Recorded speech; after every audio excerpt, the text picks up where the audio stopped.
Luke Taylor here, back with Ben Curtis, and we have a very special guest on our Clubs and Corks podcast YouTube page. We got the world famous Jason Kokrak, and he brought some goodies. I did bring some goodies. I wouldn't say world famous, but to take a page out of Pat Perez's book, I am globally unknown and locally loved. There you go. Pat Perez, he was a great player for the Cincinnati Reds. No, it's Tony Perez. Same damn thing. Tony Perez. That's his dad. Is it really? No, but his name is It's Tony. his brother. Is it really? So we do this little thing. It's a swing analysis. We hound people on Facebook. At least I do. I don't stalk them, but hound them and say, send us your swing videos. Hound and stock is about the same. So okay, whatever. It's 2021. Is this going to be your swing?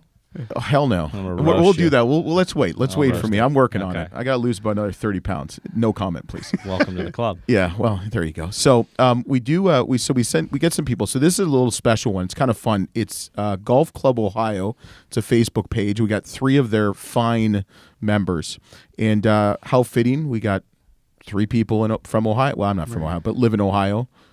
2. Well, you're not even born and bred in Ohio. So you're kind of like I'm me. around 2 Canadians. Okay, whatever. Okay, so here we go. So You're the most Canadian out of all of us. Yeah. Thank God.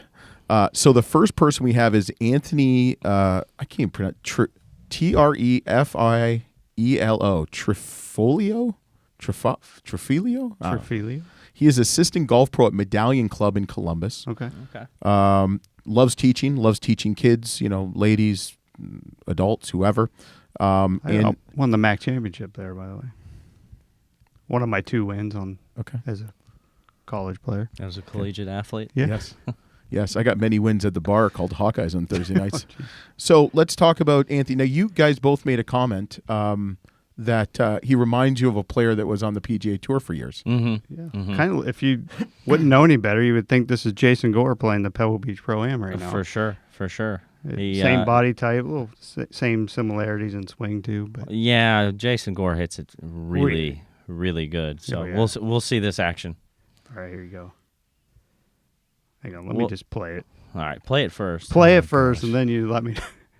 Well, the one thing I noticed is I feel like he's really close to the golf ball. There's no separation between like his hands. I feel like they're too close to himself, and then he's got to take it up and out.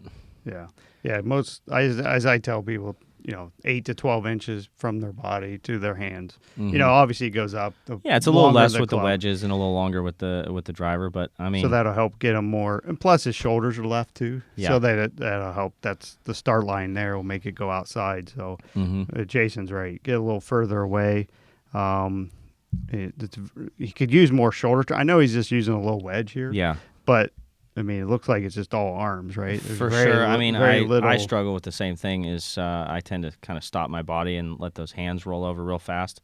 So a little bit more of a full finish up on his left side will take his hands out of it a little bit. Yeah. But it looks like he's leaning back a little bit. Like his arms don't even move. Well, then again, you really can't miss it right on this hole that we're looking at. It looks like a pretty nice hole. Have you guys ever played that hole? Once or twice, yeah. It is pretty. I've hit everything from a lob wedge to a 6-iron on this hole, and it's less than 100 yards. Wow. I hit a 5-iron there a couple years ago. Couldn't even see the green. It was raining so hard. Yeah. I've played the craziest weather out there, but definitely a hole you cannot miss. 7 at Pebble Beach? Yeah, 7 at Pebble.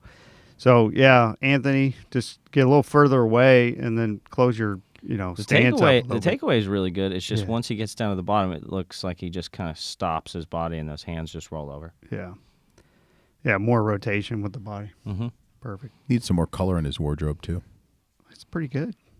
Well, it is cold and rainy. You have to get every outfit in your repertoire for Pebble Beach because I've played there when it's 85 and beautiful, and I've played there when it's 38 and blowing miserable. 50. Wow. So you can get anything in the spectrum. Right. So that's Anthony. Okay, now we're going to go to Chris Rupp. He said something to say to you, go Scots. Would that ring a bell to you for some reason? I think they probably because of the Open, right? No, go Scots. Highland High School. They're in your conference for sports in high school. So Highland Medina, right? No, are you from Medina? Oh. So no, you're talking to my high school. I thought you were. Yeah. There is a Highland, yes. There's a Highland everywhere. Yeah, but so it's up near Marion and that. Yeah. So I guess they beat you guys. Well, they had the Terry brothers. I don't know if you remember them. No. The guys from OU that were like 7'6", played college basketball. 7'6". I had to guard. I had to front this guy. I played his brother, who wasn't as good. I don't know where he went to college, but his brother played at OU. Okay.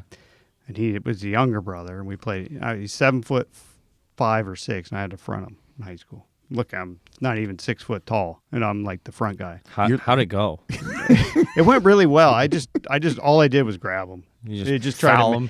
Trying to make it miserable for him. You just put your hands in his face the whole time like this. Could you even reach his face? Yeah, middle of his chest. Yeah, just hold him up like, no, you can't go anywhere. It's like flashbacks to Hickory High School and Hoosiers. You know, get all the little ones. Actually, while you're getting that ready, because I know you're. Why don't we? What are we drinking here, actually, before we talk about Chris Rupp? Well, last year I got, a couple guys reached out to my agent about a deal with Buffalo Trace. And nice. Buffalo Trace obviously has a lot of different brands that they work with, and they wanted me to represent the Eagle Rare brand. I think it's, clean, classic, and pretty special for, like most golfers, I would say. But I'll tell you Why what. are you looking at me when you say that, most golfers? Well, you're not a golfer. Wow. No, I'm kidding. But You've it's been to a bar fight, Ben? We're about to have one here. No, we're good. good. I'll get my zebra outfit on. It's okay. I've never been into a bar fight. You went to Xavier, whatever. It's your opinion. I have friends that went to Xavier. Oh, do you? Yeah, they didn't get in bar fights, but they had a great time. Oh yeah, we all had a good time. All right, can we get back on Eagle? Oh yeah, sorry. Anyways, Eagle Rare. First Eagle Rare. Sorry. I think it's a fun thing, to get their brands more out into the public eye. I mean, Bourbon has hit, huge. I mean, it is enormous right now. People are paying astronomical prices for some of this stuff, and very blessed to be a partner with them, and I enjoy it. I think I hope they enjoy it as much as I do, because I like to drink it, collect it, and it's a lot of fun. So if our listeners would like to get a bottle, where can you get this? What's the pricing His on house. this? What? Oh, yeah. Well, it's actually most anything out of the Buffalo Trace Distillery. A lot of the Wellers you'll find in most of the places, but it's one of those things that you only get a few bottles a week or a couple bottles a month. You're going to have to find when these places like ABC stores or one of these liquor stores, when they get their shipment, because that's when you're going to. It's crazy. I know there's a place up in Maple Heights that if you're not there at 20 to 10 when they open, oh, believe me, there's people waiting on the door. They know where it's going and when it's coming. I'm like, well, I like to find those bottles on the shelf. Well, I don't want to just go out there and wait in the freezing cold. But that's what do. So me being in the wine business, as you just saw 5-10 minutes ago. Yeah. I sell to a place called Lake's Beverage down near Firestone. Yeah. And he tells me stories. So they get their liquor delivery on Tuesday mornings. Okay. And let's say they open at 10. And we'll just talk. I'll hook you up. All right. So they get the liquor delivery at 10, and there's people lining up at 9:30, 9:15. I mean, it could be free. It's like those serious smokers that they're shaking out there when they're shaking. They're like that, and it's like we don't. And people get mad because they only get 2 bottles, 1 bottle, 3 bottles. People are like, well, what? That's ridiculous. Well, that's what I like to find it when it's still on the shelves. I mean, this bottle, I think here in Ohio goes for like $38, $39. So nice. It's not a crazy expensive one. Right. Blanton's is another like real popular one. I think they got a great bottle, but this stuff's aged for 10 years. Blanton's is I think 6 or 7, but I mean it just depends on what you like. I mean, there's 3 mash bills, and everybody has a different flavor. So nice. What do you like in a bourbon? I mean, I like to have some of the alcohol burn. I want it to be smooth, but I still want to taste it. I mean, there's so many different flavors that I wouldn't say it's not as extravagant as wine, but there's only a very few ingredients that go into a bourbon before it goes into the barrel and aged and everything. So a lot has to do with the wood that's being used, where it's from. So I mean, you can get any flavor profiles that you want depending on how long it's aged and where it's coming from. Nice. Let's try some. Well, let's try it. While he opens it up. Who is this again? Who are we talking about? From Highland High School, the Scots, Chris Rupp. All right, Chris Rupp. All right, Chris. Rupp, R-U-P-E. So good setup. I mean, it looks like he's fairly tall player, like Jason here. So his hands are obviously a little low, but nothing wrong with that. Good takeaway to start. Looks like he just gets a little long on the finish more than anything. If he could stop right here. It's pretty good there. Pretty it just decent looks like he turn, lags right? the hands late. He gets it a little bit inside for what Right. I like to see early. But overall. for a tall guy, you never want it back behind you. Yeah, overall pretty good. And Great position there's there. where he gets it up, and then his hands just, I think, get a little long, right? Yeah. And then so it causes him to come over the top. Oh, yeah. Right there. So if he, I mean, in my opinion, he needs to go the other way. If he could stop right about there. Yeah. Because you see how the club just goes directly for, his goes first right move over. is right. to chop wood. Yep. And then gets down just a little over the top, so I can see where he leaves the face open, hits a little bit of a cut. So I think a little shorter backswing in general will just help him out to get that club to drop down more.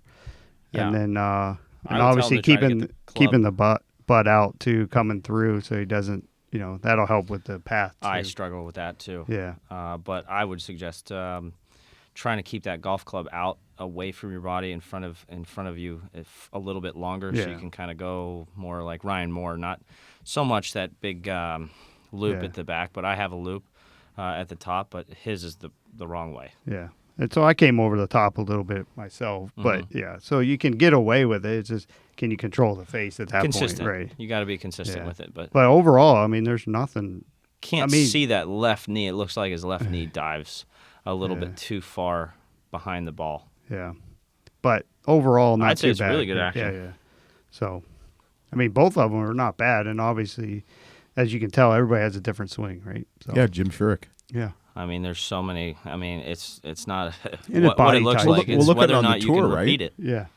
You can repeat the golf swing. I mean, you look at the Wolf kid, Matt Wolf. Right now, he's got an odd swing. Oh my God! Or like Tommy Gainey, not to drop that name, but I mean, Tommy is. I mean, if you don't look at his golf swing and you only look from the impact zone to when he strikes the ball, it's some of the best ever. It's just the way he goes about it is a little different, kind of like Furyk, kind of like Matt Wolf, and there's plenty of guys that swing it different. Do you think the average golfer like myself, obviously you guys aren't average golfers, but do you think that the average now? I'm average when I'm at home, but when the lights turn on, it's game time. Well, yes, supposedly that's what Pat probably told you. But do you think that the average golfer tries to perfect that swing when it's really like you look at the Pro Tour, you look at your swing, you look at DJ, you look at John Rahm, you look at Tony Finau, you look at Matt Wolf, you look at Ricky Fowler. I mean,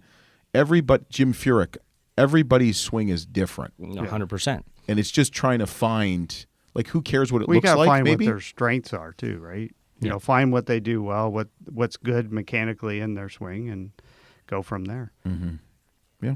So, yeah, but I mean, the one thing I see with a lot of even young tour guys that get their card and they're out there trying to perfect something that really cannot be perfected, and I tell them you might as well just go home and rest up and be fresh for the golf tournament instead of wearing yourself out on the range.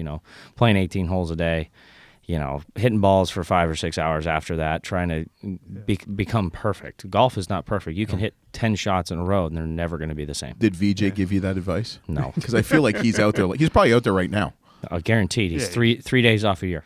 I've talked to a couple caddies. I've talked to Vij. I mean, he takes only 3 days off a year. But then again, there's people out there that need to play all the time to play well. And I think that's more guys that have grown up in Florida. Mm-hmm. And, the warmer states, they need to play all the time to play well. I mean, growing up here, I mean, I played other sports growing up and, set the golf clubs down. So I'm used to a little bit of a break, and it's actually good for me. I tend to, throughout the year, the draw becomes more and more prevalent. And then when I come back, I almost hit a fade. So I don't know. Well, on your mental side, you get refreshed, right? For sure. So you're mentally, at your level and at the tour level, it's mental is a big part of it. 100%. Yeah. 100%. Look at Stricker, right? He played great last week. Oh, wow. And he doesn't touch a club much over the winter. No, there's a couple guys that live up in Wisconsin. Jerry Kelly's another one of those guys that's up there. It's too damn cold. Yeah. What are you talking about? It's only 15 degrees outside. It's warm. So I got a question for you. So does it get better as it sits here and opens up? Is it like wine, or is it? It will change? Yeah, it will change. But I found myself the palate that I've gotten over the last couple of years doing this stuff is that you're able to bourbon is hard to taste at first depending on where and when you're tasting it. If it's a little cold, if it's a little warm, if it's straight from the barrel, you tend to want to start with something that's a little lower proofed. Smooth. This reminds me of what is it? Crown Royal, baby. No, this is a lot better than Crown Royal. I'll tell you what. There's a lot of people that make some incredible whiskeys, but what I'm looking for is, the smoothness. You get a little bit of alcohol burn late, dissipates pretty fast, but the alcohol burn is good, correct? Yeah. Okay. Even in wine, you're gonna feel some kind of alcohol burn. Not like this. Well, no, because wine is 14 to 16, and this is 90 plus. I'm so happy that I'm going to be coaching the kindergartner and first grade basketball. I run the basketball program for my kids' school tonight. Nice. I'm going to be golden. I hear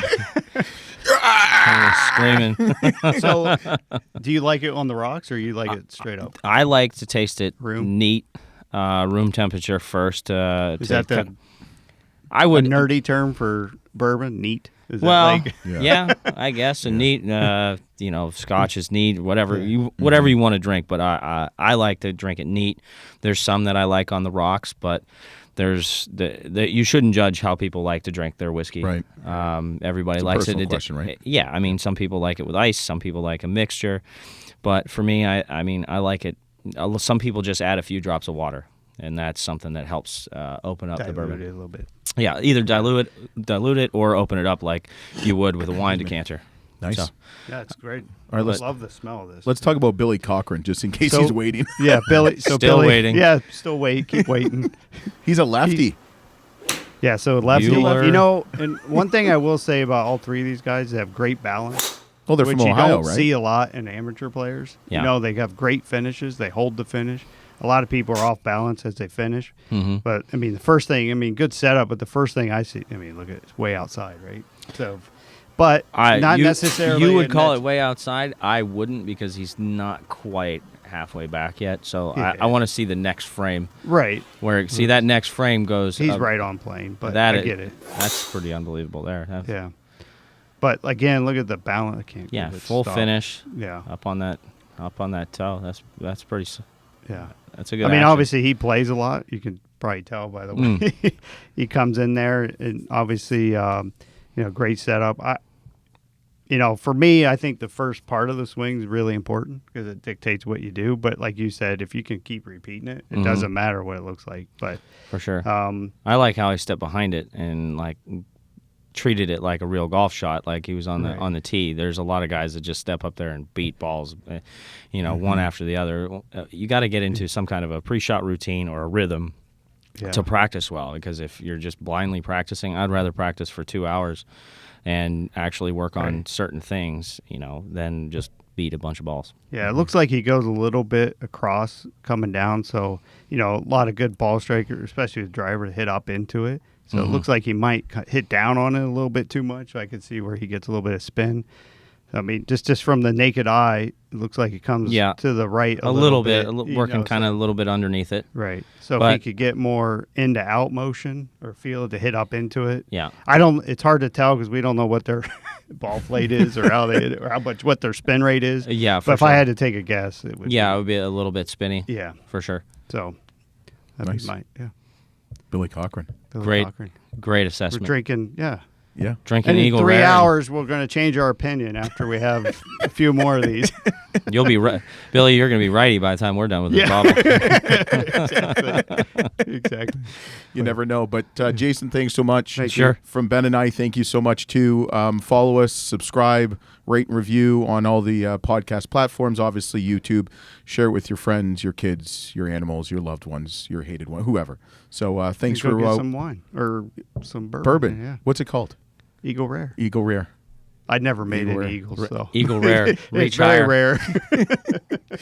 And check out our Patreon page. Appreciate the support. And hopefully those Chris, Anthony, and Billy, we've helped you in life, because I ain't got nothing else.